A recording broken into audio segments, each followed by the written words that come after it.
Security Guard Training Course, Section 5, Health and Safety.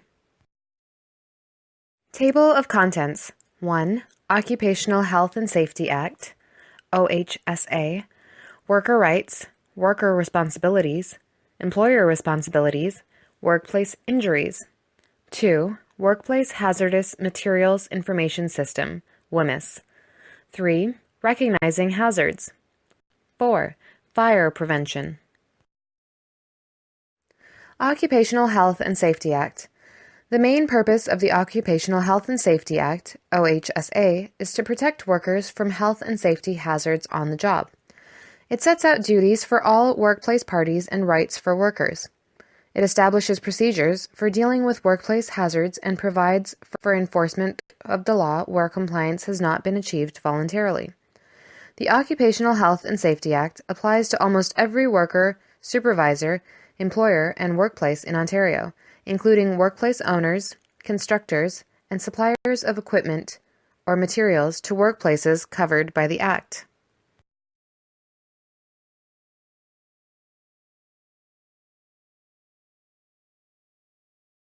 OHSA Worker Rights. The Occupational Health and Safety Act provides workers with the following rights: the right to participate, to be part of the process of identifying and resolving health and safety concerns. This right is expressed in the requirements for joint health and safety committees and representatives. The right to know about any potential hazards to which the worker may be exposed to. The right to refuse work that the worker believes is dangerous. The Act prohibits reprisals being taken against workers who exercise these rights. OHSA Worker Responsibilities. Workers have a general duty to take responsibility for personal health and safety, which means they should not behave or operate equipment in a way that would endanger themselves or others.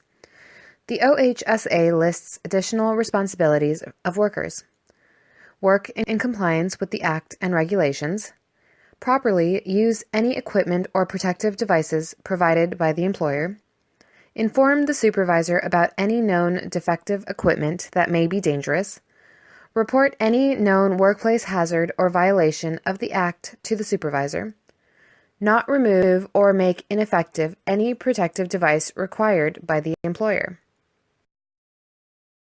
OHSA Employer Responsibilities. The Occupational Health and Safety Act assigns numerous general duties that are the responsibility of the employer. Take all reasonable precautions to protect the health and safety of workers. Ensure that equipment, materials, and protective gear are maintained in good condition. Provide information, instruction, and supervision to protect worker health and safety. Establish a positive relationship with the Joint Health and Safety Committee. Comply with all regulations made under the Act.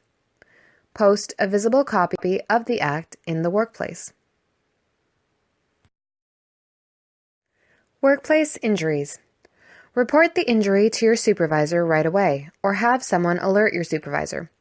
Go immediately to the first aid station, especially if the supervisor is not immediately available.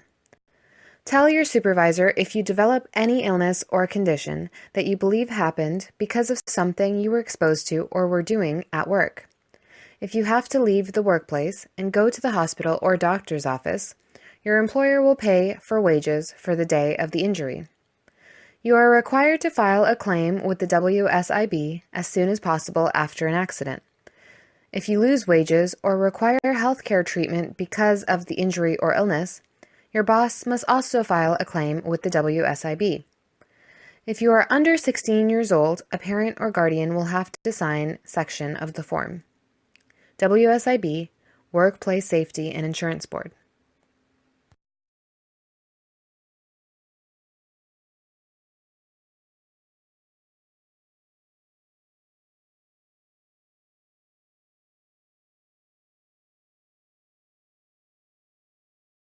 Workplace Hazardous Materials Information System, WHMIS.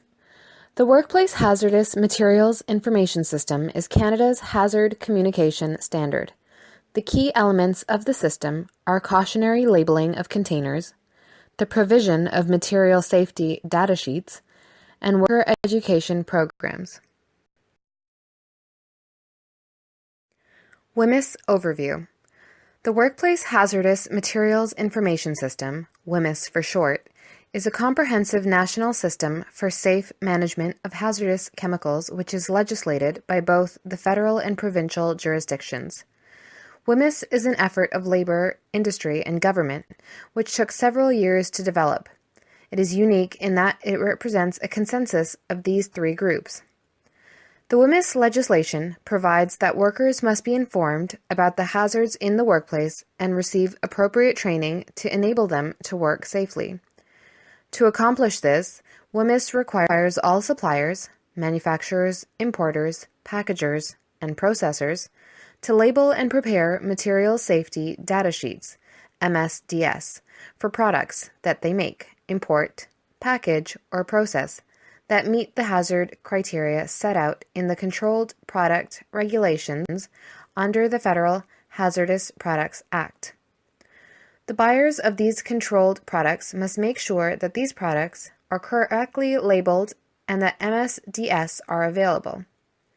Employers must set up worker education programs that instruct workers about the contents and significance of labels and MSDSs and how to work safely with hazardous materials.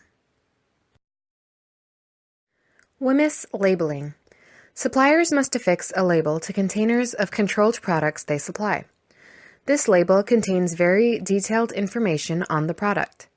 Legislation requires that the labels on most containers display the following: both official languages, English and French, a distinctive WHMIS border, material identifier or product name, supplier's name and address, reference to a material safety data sheet, WHMIS hazard symbols, risk phrases, precautionary measures, first aid measures.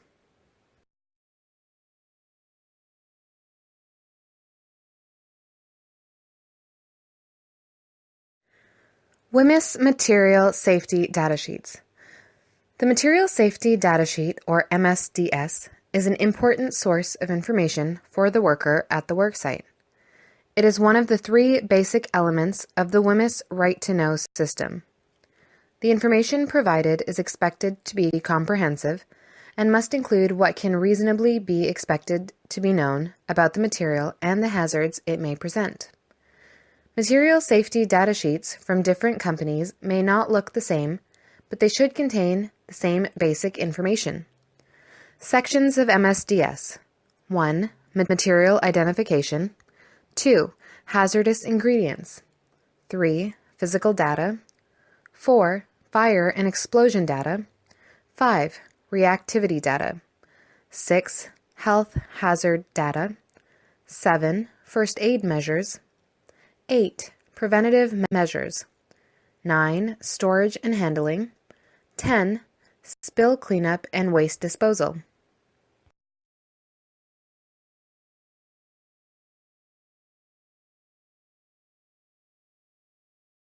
WHMIS Worker Education Programs. Education helps workers understand WHMIS information so they can work safely with controlled products. This education explains the WHMIS system and gives workers specific training related to the controlled products they work with at their workplace. Employers are required to provide worker training for WHMIS. WHMIS education trains workers to understand the meaning of information on labels and MSDS, identification systems that are used at a worksite, specific instructions for safe use, handling, and storage of controlled products, procedures for emergencies involving controlled products. Recognizing hazards. 1. Slips and falls. 2. Hazardous materials. 3. Construction and repair work. 4. Special events.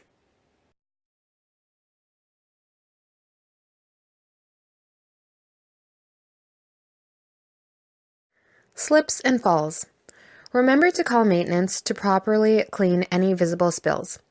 Mark the area with a cone or remain standing near it until maintenance arrives to prevent any accidents. Make frequent floor checks.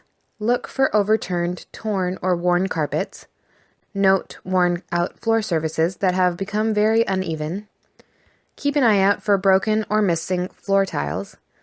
Check the interior and exterior of entrances for ice, snow, slush, and water buildup. Look for wobbly handrails or other broken fixtures.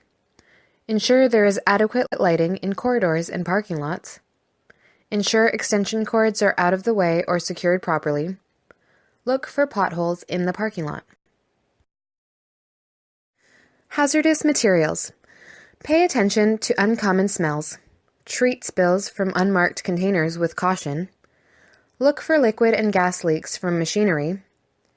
Be wary of spills that neither look nor smell like water.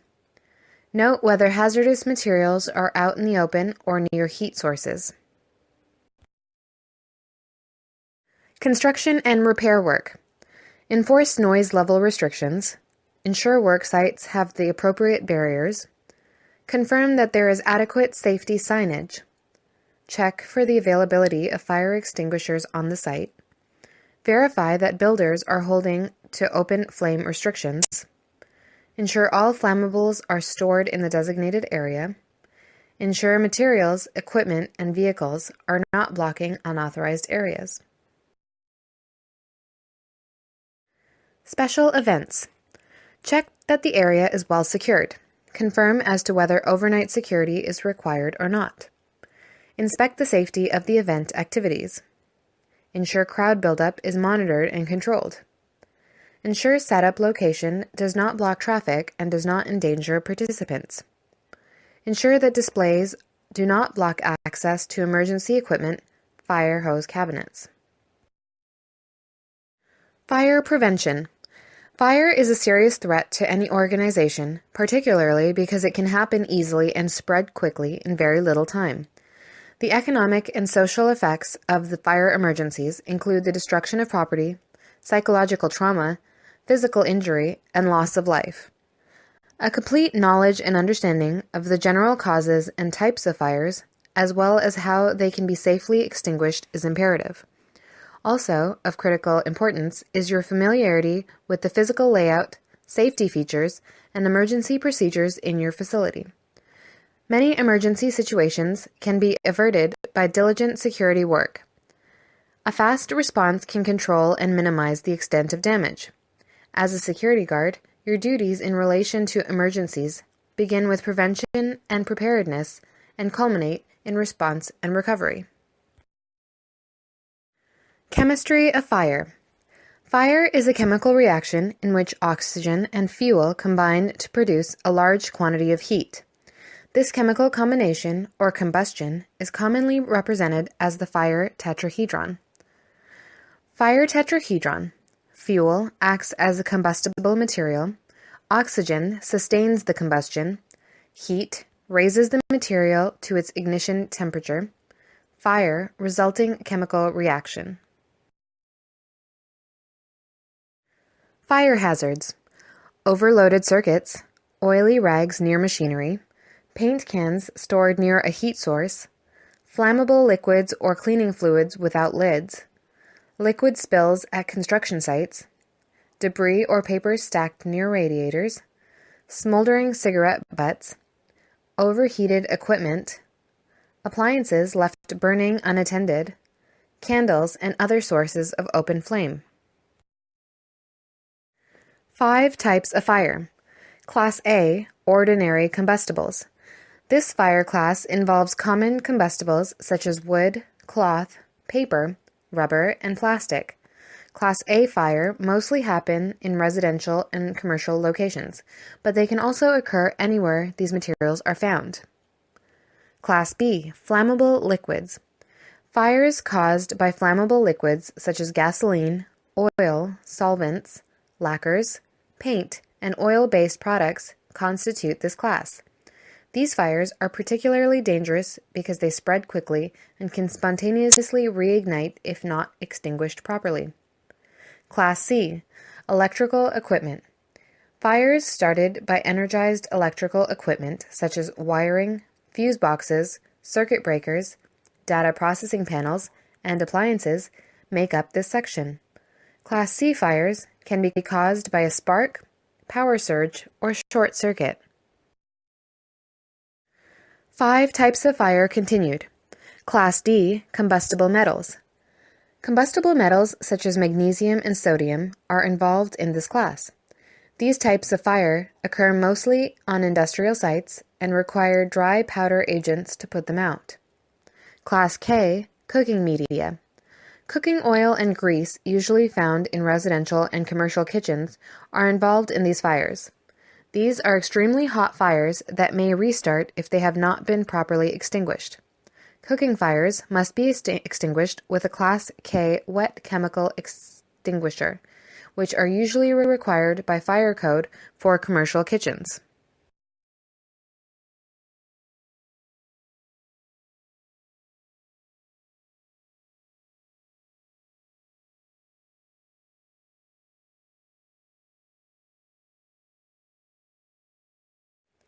End of Section 5, Health and Safety.